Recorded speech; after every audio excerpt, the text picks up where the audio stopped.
Hola, estimados participantes. En esta ocasión vamos a hablar referente al módulo de gestión administrativa de tesorería, tratando el tema documentos de cobro y pago. Su facilitadora, Leonoris de la Rosa.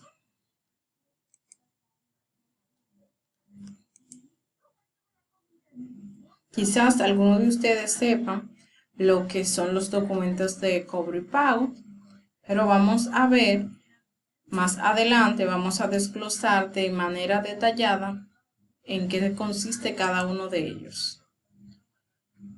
¿Qué es un documento de cobro y pago? Es un documento mercantil regulado y normalizado con el que se obliga a las entidades bancarias al pago de un cierto importe económico por orden de un cliente y a cargo de la cuenta bancaria que éste tenga suscrita en dicha entidad bancaria. Los documentos de cobro y pago pueden clasificarse de la siguiente manera: letra de cambio, cheques, pagaré y recibos y transferencias. A continuación vamos a ir desglosando cada uno de estos documentos de cobro y pago. Vamos a iniciar con la letra de cambio. La letra de cambio es un documento mediante el cual una persona librador ordena a otra librado que pague una cierta cantidad de dinero en una fecha concreta o de vencimiento a favor de un tercero beneficiario, tomador o tenedor, a quien el librador ha transmitido o endosado la letra de cambio. La letra suele emitirse en impreso oficial o timbre el Estado, y su importe será proporcional a la cuantía que refleja la misma. Cuando hablamos de cuantía, se refiere al monto por el cual se está haciendo la letra de cambio. Y cuando se habla de importe, es el interés que va a generar esa cantidad de dinero que se está haciendo, o sea, la cantidad de dinero por la cual se está haciendo la letra de cambio. Existen diversas características que debemos conocer de las personas que intervienen en una letra de cambio. Además de las personas mencionadas anteriormente, librador, librado y tomador, pueden intervenir otras personas, como son el endosante o quien endosa la letra o la transmite a un tercero, el endosatario o aquel cuyo favor se endosa la letra, es decir, quien recibe la letra, el avalista o la persona que garantiza el pago de la letra. Aquí a mano derecha tenemos un ejemplo de cómo se hacen las letras de cambio. Aquí en la parte de arriba está de puño y letra, y en esta parte de aquí abajo está hecha una máquina. Y aquí en estas partes superiores son donde se plasman las firmas de los que intervienen en dicha letra de cambio. Vamos a continuar definiendo este otro tipo de documento de cobro y pago, que es el cheque. El cheque es un documento mercantil regulado y normalizado con el que se obliga a las entidades bancarias al pago de un cierto importe económico por orden de un cliente o a cargo de la cuenta bancaria que éste tenga suscrita en dicha entidad bancaria. Vamos a ver a continuación algunas características de las personas que intervienen en el dicho documento del cheque. Las personas que intervienen en este tipo de documento mercantil son las siguientes: el librado, que corresponde a la entidad bancaria o financiera. El librador corresponde a la persona que tiene los fondos económicos suficientes depositados en la entidad bancaria y permitirán satisfacer el pago íntegro del cheque. El librador deberá firmar manuscritamente el cheque. El tomador o tenedor del cheque se corresponde con la persona que va a cobrar el importe del cheque, es decir, el beneficiario. El avalista: un cheque podrá estar avalado por otra persona de tal manera que en caso del impago por parte del librador, este será el avalista el que deberá garantizar el pago del mismo. Un cheque avalado deberá llevar en el reverso del documento la palabra por aval, seguida del nombre y la firma manuscrita del avalista. El endosante, el tomador del cheque, podrá cederlo por endoso a terceras personas. Si existe endoso, este deberá reflejarse en el dorso del cheque, es decir, en la parte de atrás del cheque. Existen diversos tipos de cheques. Vamos a ver cuáles son estos tipos de cheque. A continuación, tenemos al portador, nominativo, cheque cruzado y cheque conformado. Vamos a ver en qué consiste cada uno de estos tipos de cheque. El cheque al portador. En ello se indica la expresión al portador. Justo después de la expresión páguese este cheque a, el cheque lo podrá cobrar la persona que lo porta. Aquí a mano derecha tenemos, en esta parte, después, como dice el texto, páguese este cheque a, la palabra que va a identificar que este cheque es al portador debe contener la persona, el beneficiario debe contener que diga al portador.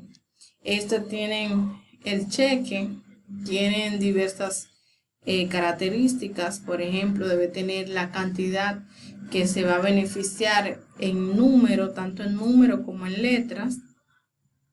También debe contener la firma de la persona quien da el cheque, el logo de la entidad bancaria, la fecha, como otros detalles como el número de la cuenta, en fin, diversos detalles que dependiendo de la entidad bancaria se van a reflejar en el tipo de cheque.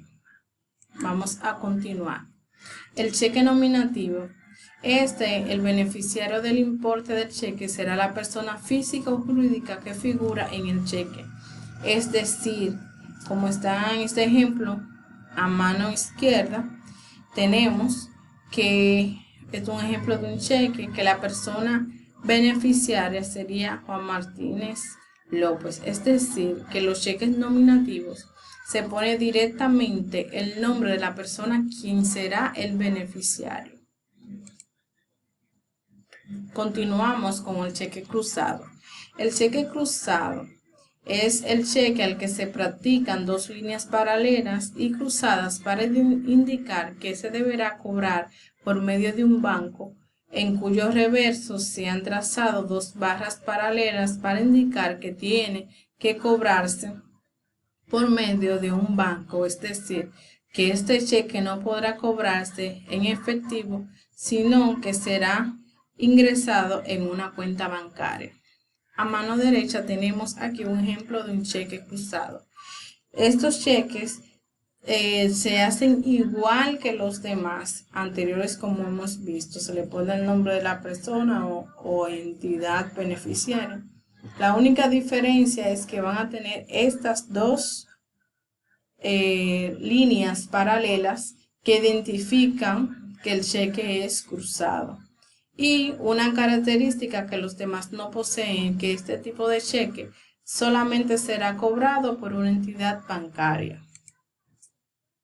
Tenemos aquí el cheque conformado. Un cheque conformado es aquel en el que el mismo momento de su emisión la entidad bancaria certifica que existen fondos suficientes en la cuenta librada del librador para satisfacer el pago del importe. El cheque conformado se indicará en el anverso del cheque con la palabra conformado y en el reverso la entidad bancaria estampará un sello con especial indicación ofreciendo las características de conformidad, es decir, la cantidad y la fecha de la prescripción. Es decir, que en la parte del anverso de este cheque debe tener una característica que diga conformado. Así nos damos cuenta que el cheque es conformado. A continuación vamos a seguir definiendo los documentos de cobro y pago. Dentro de esto tenemos el pagaré. que es un documento mercantil por el cual una persona física o jurídica suscriptora hace una promesa incondicional de que pagará a otra beneficiaria o tenedora una cierta cantidad de dinero en la fecha establecida, firmando el suscriptor el pagaré como promesa de ello. Su nombre proviene de la frase con la que se empieza la declaración de obligaciones, debo y pagaré. Este tipo de documento es muy similar a la letra de cambio, pero este se usa principalmente para obtener recursos financieros. Es decir, aquí a mano derecha tenemos un ejemplo de cómo se hace el pagaré, cuál es la apariencia física de un pagaré. Aquí están los datos que se proporcionan en el mismo, donde dice debo y pagaré. Aquí en este espacio donde podemos figurar que está en blanco la persona, plasma de su puño y letra, bueno y válido por la suma de la cantidad de dinero adeudada. En este espacio se ponen los datos del deudor, como el nombre, su dirección, su teléfono, su cédula o la ciudad a que pertenece. Y aquí esa persona plasma su firma.